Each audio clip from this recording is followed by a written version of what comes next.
The Second World War was over. The guns had gone silent. The cities were still smoking. Europe was shattered. Millions were dead. Empires had collapsed. Borders were broken. Entire peoples had been displaced. But just when the world thought peace had finally arrived, a new war began. Not with an immediate invasion, not with a formal declaration, not with armies marching all at once from one side of the planet to the other. This war would be different. It would be fought in laboratories, in secret bases, on the radio, in schools, in films, in coups, in proxy wars, in espionage, in propaganda, in fear. It was a war in which two superpowers fought over the fate of the 20th century. On one side, the United States. On the other, the Soviet Union. Two visions of the world. Two projects of power. Two ideological machines willing to persuade, pressure, surround, arm, and, if necessary, destroy. Between 1947 and 1991, humanity lived under the constant shadow of a terrifying question. Would the world still exist tomorrow? This was the Cold War, a conflict without an all-out direct war between Washington and Moscow, but full of deaths, famine, dictatorships, revolutions, nuclear crises, secret operations, and scars left open on nearly every continent. And the Cold War was not made only by presidents, generals, and leaders sitting behind closed doors. It was also lived by children in blockaded cities, by refugees fleeing with almost nothing, by soldiers sent to distant wars, by families under surveillance, by civilians taught to hide from an atomic bomb that no school desk could ever truly protect them from. Today, you are going to see how this conflict began, how it nearly ended humanity, and how it shaped the world we still live in. Because the Cold War ended on paper, but many of its shadows are still here. To understand the Cold War, we have to go back to the end of World War II. In 1945, Nazi Germany had been defeated, Japan too, but the Allied victory did not produce a harmonious world. It produced a massive power vacuum. Europe, once the political center of the planet, was devastated. France weakened, Britain exhausted, Germany destroyed, Italy discredited.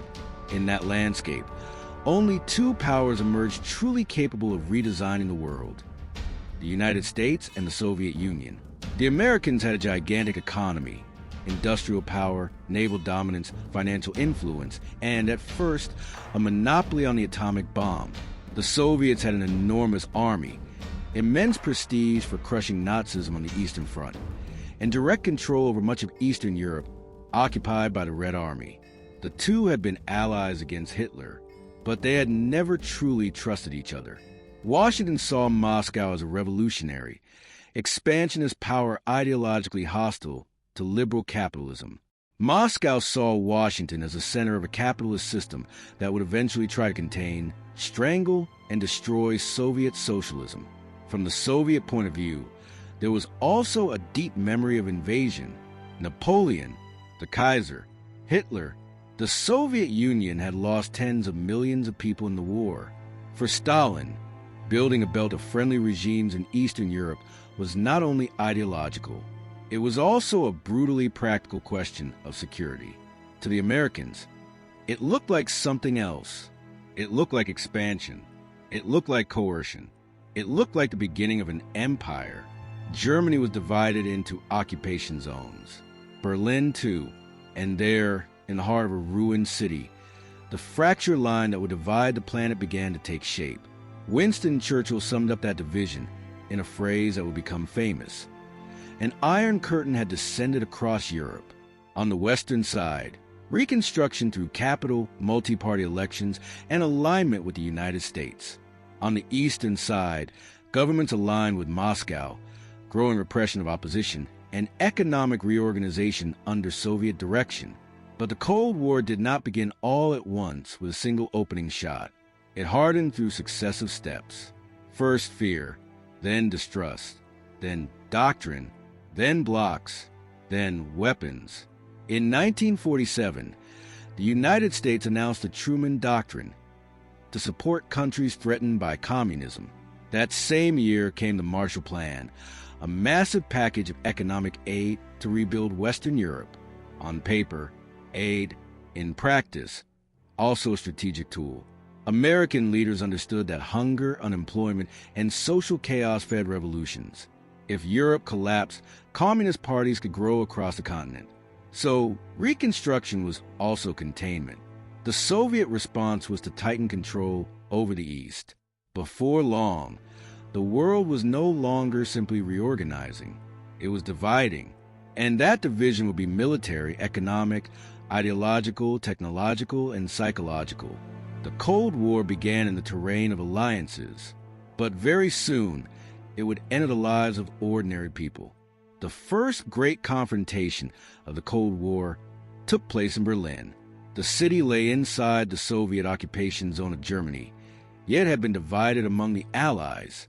That meant that in the middle of Soviet-controlled territory, there was a Western outpost. It was a political anomaly, and in the long run, it was unstable. In 1948, the United States, Britain, and France unified their Western zones of occupation and moved toward creating a new currency. Moscow reacted. Stalin decided to block all land access to West Berlin. The logic was simple: no roads, no railways, no canals, no supplies. Either the West abandoned Berlin or the city would suffocate. It was a risky gamble, but the Americans and the British responded in a way that turned the crisis into a historic symbol: the Berlin airlift. Instead of backing down, they began supplying the city by air, without stopping, day and night. Food, coal, medicine, powdered milk, flour, fuel, spare parts. Everything had to arrive by plane.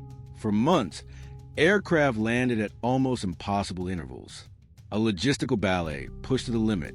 For the civilian population, this was not just geopolitics. It was survival. Imagine being a child in a surrounded city, not knowing whether a few weeks from now there would still be food, not knowing whether winter would bring warmth or starvation, and then looking up and seeing planes descending one after another. This crisis also produced a human story that became symbolic in the fight for hearts and minds. An American pilot named Gail Halvorsen began dropping small packages of candy to Berlin children during landings. The chocolates came down under tiny improvised parachutes. It was a small gesture, but in the Cold War, small gestures could carry enormous weight, because this war was also a war of narratives. Every sack of flour, every aircraft landing, every candy drop was telling the world one thing: the West will not retreat. In 1949, Stalin lifted the blockade. Berlin had held. But the crisis made one thing clear: neither superpower was willing to yield easily. It also accelerated the formation of permanent alliances. That same year, NATO was created. From that point on, any regional crisis could activate a much larger network of military commitments. Berlin was the warning. The Cold War would not be abstract. It would have concrete stages. It would produce public humiliations. It would test nerves. It would bring the world close to the abyss without necessarily pushing in all at once. And this was only the beginning. In August 1949, the Soviet Union tested its first atomic bomb. The American nuclear monopoly was over. From that moment on, the Cold War entered a new phase, the phase of absolute fear. Now both sides were moving toward an unprecedented reality: the ability to destroy entire cities in minutes. In the years that followed, the race accelerated. More powerful bombs, strategic bombers, nuclear submarines, ballistic missiles, enough warheads to kill the planet several times over. The very idea of security came to rest on a perverse logic. You did not avoid war because you were safe. You avoided war because if it started, both sides would die together. That principle would later be known as mutually assured destruction, a peace built on terror, a stability constructed on the certainty of annihilation. And this fear moved from the summit of the state into everyday life. In the United States, schools trained children to duck beneath their desks in the event of nuclear attack. Families built shelters in their homes. Popular culture sold emergency kits, manuals, sirens, and evacuation plans. In the Soviet Union, propaganda presented the country as a fortress surrounded by enemies. Ordinary citizens were expected to prepare, endure, sacrifice, obey. The bomb was not just a weapon. It was an atmosphere. It shaped city planning, military doctrine, diplomacy, education, cinema, the nightmares of an entire generation. For the first time, humanity lived knowing that a decision made by a handful of men in a matter of minutes could mean the end of everyone. That climate made the Cold War different from every conflict before it. It was possible to live in peace and still exist, as if the apocalypse could be triggered by mistake. And what is even more terrifying is that, at several moments, it almost was. But before the world reached the peak of nuclear tension, the rivalry between the blocs would find its first large-scale battlefield. That battlefield would be Korea. If Berlin was the first great political test of the Cold War, the Korean War was proof that the conflict could kill on an industrial scale even without an all-out direct war between Washington and Moscow. After World War II, the Korean peninsula was divided at the 38th parallel. In the north, a communist regime backed by the Soviet Union. In the south, a regime supported by the United States. In 1950, North Korea invaded the south, and suddenly, what seemed like a regional dispute became an international war. The United States led a UN force in support of the South. China entered the conflict on the side of the North. The Soviet Union backed the communist side indirectly. The result was devastating. Cities destroyed, millions dead, millions displaced. A brutal war of advances and retreats, frozen winters, massive bombings, and a front line that ended up almost where it began. But Korea left an even larger mark. It showed that the Cold War would be fought through proxies. The United States and the Soviet Union avoided direct total war, but they armed, financed, advised, pressured, and shaped local conflicts that came to carry the global weight of ideological rivalry. For civilians, that meant something terrible. Your country could become the stage for a struggle driven not only by local causes, but by gigantic global interests. One image from the Korean War captures a human tragedy. Refugees crossing roads, children carried on backs, columns of people with no clear destination. The Cold War is often told through maps and presidents. But on the ground, it looked like this. People fleeing, people starving, people trapped between narratives they did not control. In the end, the 1953 armistice froze the war without fully resolving it. Korea remained divided, and it remains divided to this day. That border is one of the living fossils of the Cold War, a wound that never fully closed. After Korea, the Americans understood that containment would require global military presence, alliances, intelligence bases, and willingness to intervene. The Soviets understood that the communist bloc would need to remain cohesive and armed. And the world understood that the Cold War was not a distant ideological debate. It had bodies. It had refugees. It had orphans. It had broken cities. By the 1950s, the Cold War had become a system. The blocs were consolidating. On one side, NATO. On the other, the Warsaw Pact. Created in 1955, these were not just military alliances.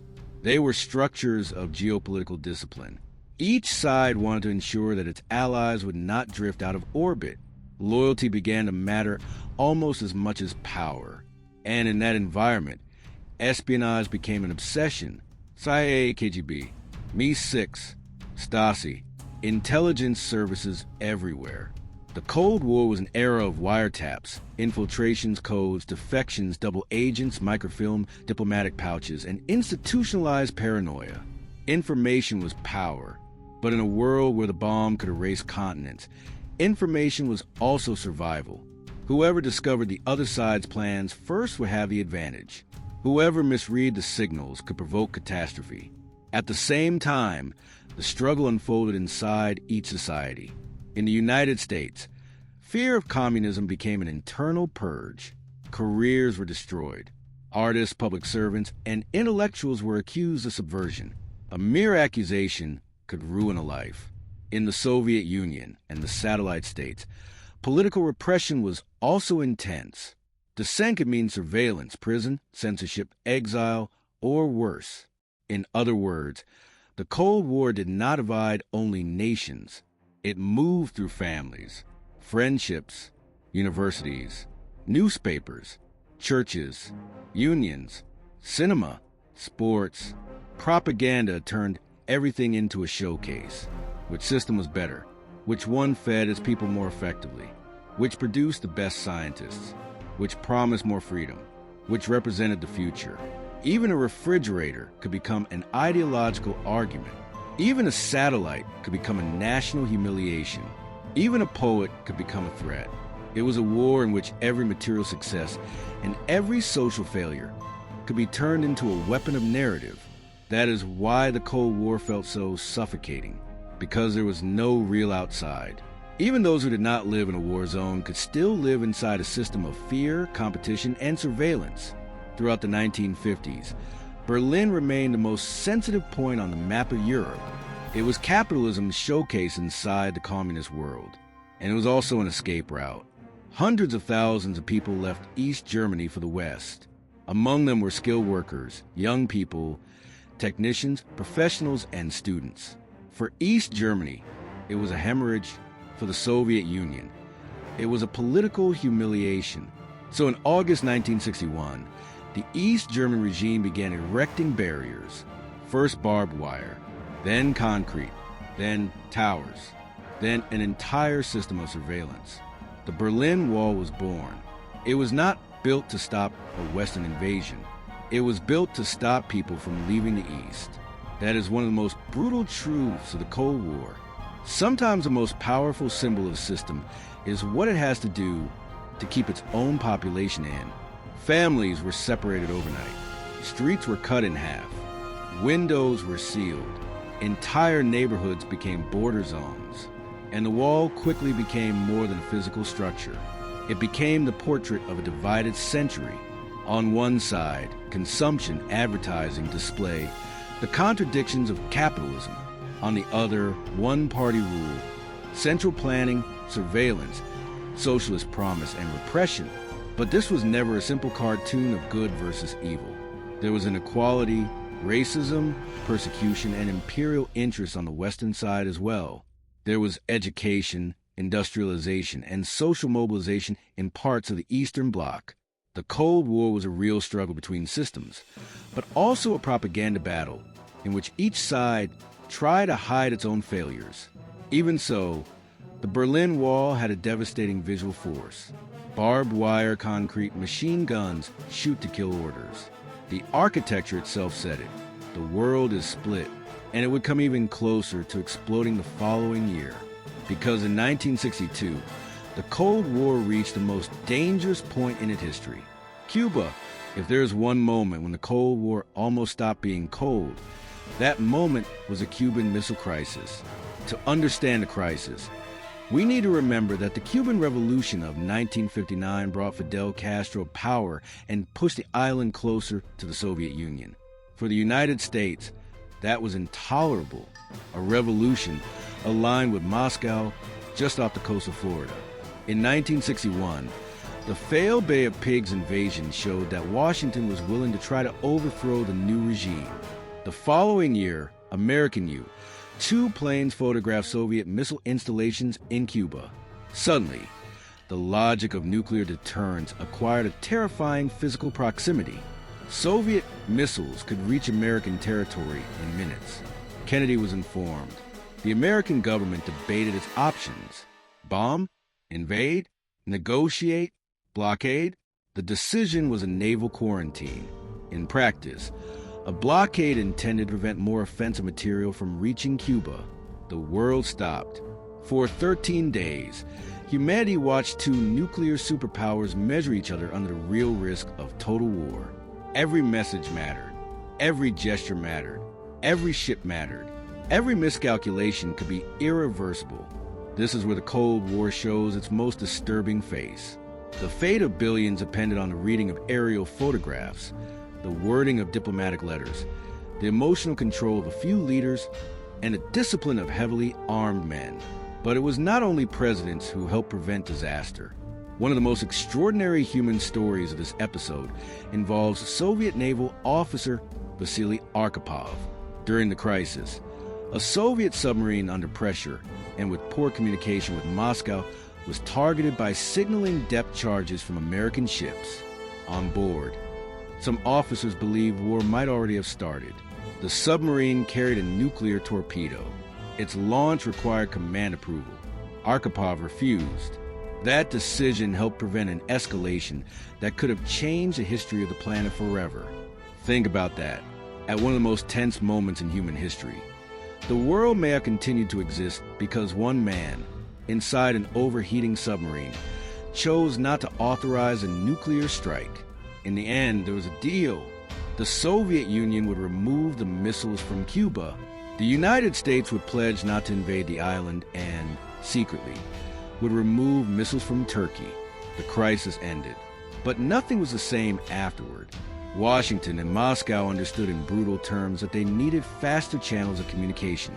Treaties followed. Risk reduction measures followed.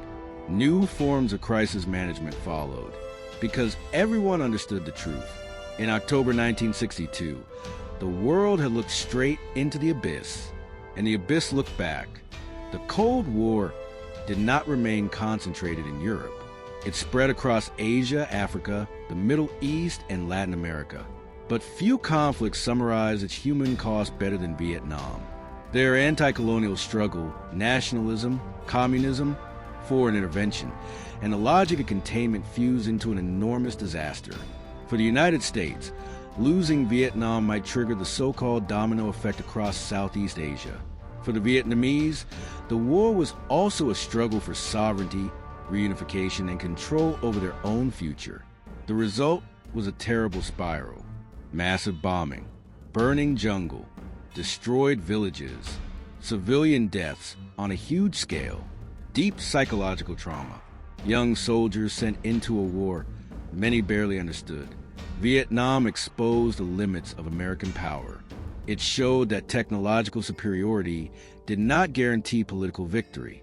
It also showed how a superpower could sink into a prolonged war in the name of geopolitical doctrine. And once again, photography played a central role. The Cold War was fought on the battlefield, but also on screens. Images of napalm, evacuations, protests, corpses, and devastation eroded domestic support for the war. It became harder to sell the idea of a moral crusade when the public could see the real cost with their own eyes. At the same time, Moscow and Beijing exploited American exhaustion for propaganda purposes. Vietnam also left another important lesson. The Cold War did not only produce confrontations between states, it produced long wars in peripheral countries where civilian populations paid a disproportionate price. For a History Channel, this matters. When we talk about the Cold War, we are not talking only about conference rooms, missiles, and summit diplomacy. We are talking about burned villages, traumatized generations, the disappeared, the mutilated, and the exiled. Vietnam was an uncomfortable mirror, and the United States came out of it wounded. If on Earth the Cold War was surrounded by barbed wire, mud, and fear, in space it became spectacle. The space race was one of the most fascinating faces of the conflict. Every satellite launched, every capsule placed into orbit, every astronaut or cosmonaut sent into the sky, all of it had scientific value. Yes, but it also had enormous political value. When the Soviet Union launched Sputnik in 1957, the shock in the West was immense. The first artificial satellite in history was not American, it was Soviet. It sounded like a warning. If they could place a satellite in orbit, they could also perfect long-range rockets. Then came Yuri Gagarin in 1961, the first man in space. Another symbolic victory for Moscow. The space race was a competition for prestige, technology, industrial capacity, and global image. Whoever led in space seemed to lead the future. The United States responded with a massive mobilization, investment in science, education, engineering, research, and in 1969, Apollo 11 landed on the moon. It was a monumental victory for the United States, not only a scientific triumph, but a symbolic blow in the heart of the ideological struggle. The message was clear. We achieved the impossible. But what is most interesting is that the space race captures the Cold War's deep ambiguity. At the same time the planet lived under nuclear threat, it also witnessed extraordinary technological advances driven by that same competition. The rivalry that could destroy the world was also pushing humanity beyond it. It was an age of genius and madness walking side by side. And for ordinary people, those achievements had immense psychological power. National pride, a sense of belonging, the belief that your system represented the future. Even space, then, was not outside the war. It was another front. For a long time, the Soviet bloc tried to present itself as unified, but beneath that image of unity were deep tensions. Societies exhausted by repression, rigid economies, demands for freedom of expression, reform, and autonomy. Hungary had already revealed this in 1956. But in 1968, the Prague Spring would become another defining moment. In Czechoslovakia, reforms led by Alexander Dubček sought what was called socialism with human face. More freedom, less censorship, more political openness. For Moscow, that was dangerous, because in the Cold War, internal liberalization could mean political contagion. If one country in the bloc began to slip away, others might follow. So the tanks came. Warsaw-packed troops invaded Czechoslovakia and crushed the reform movement. The image of civilians facing armored vehicles in the streets captures the tragedy of that moment. The Cold War was a struggle between blocs. But inside those blocs, there were also conflicts between center and periphery, state and society, ideology and lived reality. The repression in Prague showed the world that the Soviet Union was willing to use force to maintain its sphere of influence. It also showed dissidents in the East that the system allowed only narrow limits for change. Even so, the fractures remained, and over the following decades, they would grow wider. One of the greatest misconceptions about the Cold War is that it happened only between Washington, Moscow, Berlin, and Cuba. In reality, the struggle spread across what was then called the Third World. Newly independent nations, unequal societies, internal conflicts, military coups, civil wars, and disputes over resources all came to be read through the lens of the Cold War. In Latin America, the United States backed governments' operations and in many cases anti-communist dictatorships in the name of containment. In Africa, decolonization struggles were crossed by foreign support, weapons, military training, and wars in which global powers tried to gain ground. In the Middle East, the logic of the blocs also shaped alliances, crises, and arms buildups. In other words, the Cold War globalized geopolitical calculation. Local conflicts stopped being merely local. Any revolution could be framed as Soviet expansion. Any repression could be sold as defensive order. Any civil war could become an international chessboard. For the people living in those countries, that often meant losing control over their own future. Decisions were made not only in their own capitals, but in Washington, Moscow, Havana, Beijing, and clandestine intelligence centers. This is essential to the video. The Cold War was global, and its dead were not concentrated only at the center of the system. Very often, they died on the margins. In the 1970s, there was a period of relative easing known as détente. The superpowers negotiated treaties limiting strategic arms. There was a clear recognition that an unchecked nuclear arms race was unsustainable. But détente did not mean full trust, nor real peace. It was more like an armed pause. The arsenals remained immense. Espionage continued. Proxy wars continued. And in the early 1980s, tensions rose again.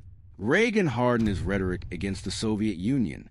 The Soviet downing of Korean Airlines Flight 007 worsened the atmosphere. The NATO exercise Able Archer in 1983 was viewed in Moscow with extreme suspicion. It is in this context that another decisive human story appears. Stanislav Petrov. In September 1983, a Soviet early warning system indicated an American missile launch. Petrov, the duty officer, distrusted the alert and chose not to report as a confirmed attack. It was false. If he had automatically followed the most aggressive protocol, the escalation could have been catastrophic. Again, humanity came close to the abyss. And again, the decision of one individual mattered. This is one of the most disturbing aspects of the Cold War. The survival of the planet did not depend only on treaties and famous leaders. At several moments, it depended on the calm intuition and quiet courage of people almost nobody knew. In 1979, the Soviet Union invaded Afghanistan to sustain an allied government in crisis. The decision may have looked strategic. In practice, it became a military and political swamp. The war was long, brutal, and draining. The Soviets faced armed resistance from the Mujahideen, who were supported in different ways by outside powers, including the United States, Pakistan, and others. The terrain was hostile. The war was unpopular. The human and financial costs kept rising. For the Soviet Union, Afghanistan became a symbol of exhaustion. Just as Vietnam eroded American confidence, Afghanistan eroded Soviet confidence. The war exposed the limits of military power, deepened domestic fatigue, and reinforced the sense that the Soviet system was trapped in a spiral of rigidity, expense, and failure. The withdrawal, completed in 1989, carried heavy symbolic weight. It was another sign that the Soviet Union could no longer indefinitely sustain its empire of power with the same force as before. When Mikhail Gorbachev came to power in 1985, the Soviet Union was facing profound problems: economic stagnation, massive military spending, heavy bureaucracy, the war in Afghanistan, growing public frustration. Gorbachev tried to reform the system with two words that would enter history: glasnost and perestroika. More openness, more restructuring. The goal was to save the system. But the reforms ended up releasing forces that the center could no longer fully control. Across Eastern Europe, Soviet-aligned regimes began losing their grip. Social movements grew. Censorship weakened. The legitimacy of the bloc cracked. In Poland, the Solidarity movement gained force. In Hungary, the border began to open. In East Germany, protests intensified. Then came 1989, and with it, one of the most powerful scenes of the 20th century. The Berlin Wall fell, men and women climbing onto the concrete, hammers striking the wall, embraces between people separated for decades, tears, euphoria, disbelief. It was a physical and symbolic collapse of the Cold War order in Europe, but the end was not instant. The Soviet Union kept staggering forward. National crises multiplied. Republics demanded autonomy and independence. In 1991, a failed coup accelerated the collapse. By the end of that year, the USSR no longer existed. The Cold War, formally, was over. The United States emerged as a dominant superpower. The Soviet bloc vanished. The map of the world was redrawn. But the end of the Cold War did not mean the end of conflict, nor the end of disinformation, nor the end of geopolitical rivalry, nor the end of the scars left by decades of fear and intervention. The Cold War was called cold because there was no direct total war between the United States and the Soviet Union. But it was never cold for the people who lost their homes, for those who fled, for those who were imprisoned, for those who lived under occupation, censorship, bombing, or nuclear threat. It reorganized the planet, created alliances that still exist, froze borders, overthrew governments, armed groups, raised walls, took technology into space, brought humanity to the edge of extinction. And perhaps its greatest legacy is this: it showed how fear, ideology, and power can turn the entire world into a battlefield. Even when the main rivals never officially fired the first all-out shot at each other. The Cold War ended in 1991, but many of the questions it left behind are still open. To what extent do great powers still treat smaller nations like chess pieces? To what extent does propaganda still shape the image of the enemy? To what extent does technology move us closer to peace or accelerate risk? When we look at the present, one uncomfortable truth remains. Some wars end, but some logic survive. And that may be why studying the Cold War is not just about looking backward. It is also a way of recognizing patterns that are still alive right now. If you want more long-form history, geopolitics, and international conflict videos at this level of depth, subscribe to the channel and comment which episode you want next.